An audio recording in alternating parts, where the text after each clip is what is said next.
Les zones périurbaines et rurales, comme la 6e circonscription, sont souvent oubliées des politiques et des médias.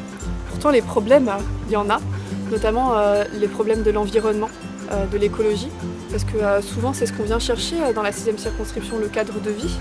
Et pourtant, on a beaucoup de pollution au niveau de l'agriculture intensive, des pesticides, des insecticides, au niveau de la pollution des grandes autoroutes, au niveau aussi de l'énergie, parce qu'on a une ligne très haute tension qui veut être construite entre Avelin et Gavrelle.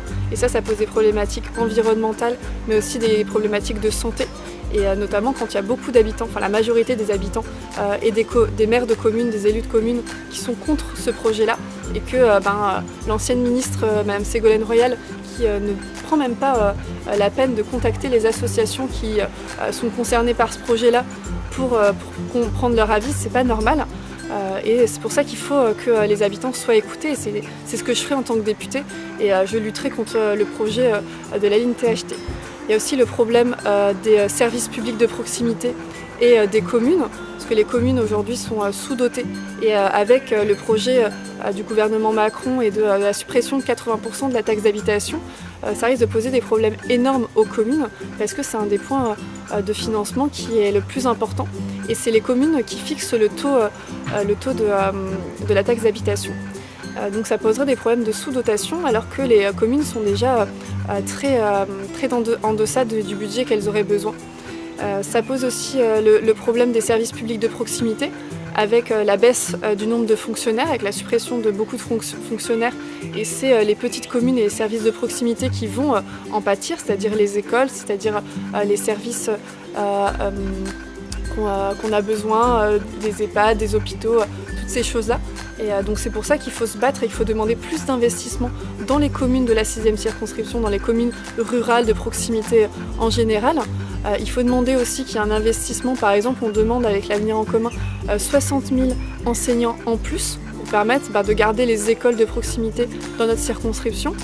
Ça pose aussi les problèmes des transports, parce qu'on a énormément de gens dans la 6e circonscription qui prennent le train, les transports en commun pour aller travailler ou étudier à Lille, à Douai, à Valenciennes.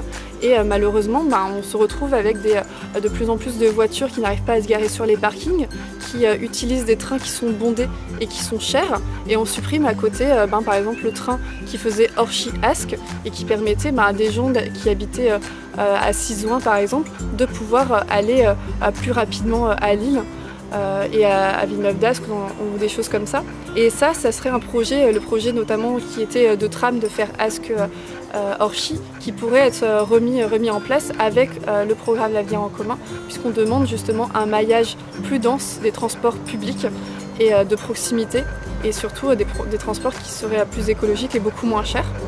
La dernière problématique, c'est aussi, je parlais des dotations des services publics, mais c'est aussi l'investissement, par exemple, au lycée Charlotte-Périllan à Genêt, qui aujourd'hui se retrouve avec une sous-dotation.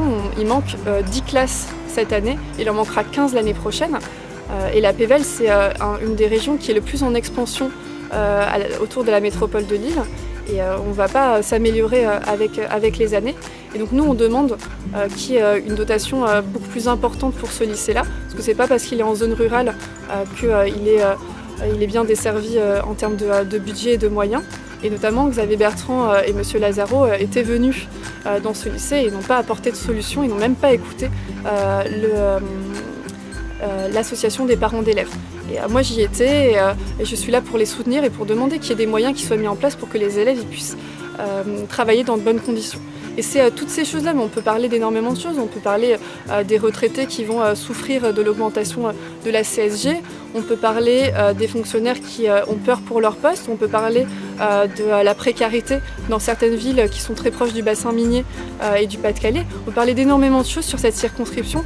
Et c'est notamment en discutant avec les habitants qu'on pourra faire remonter toutes ces problématiques-là à l'Assemblée nationale et voter des lois qui retomberont de manière positive sur la 6e circonscription. Et c'est notamment l'Avenir en commun qui répond le mieux aux problématiques des habitants de la 6e circonscription.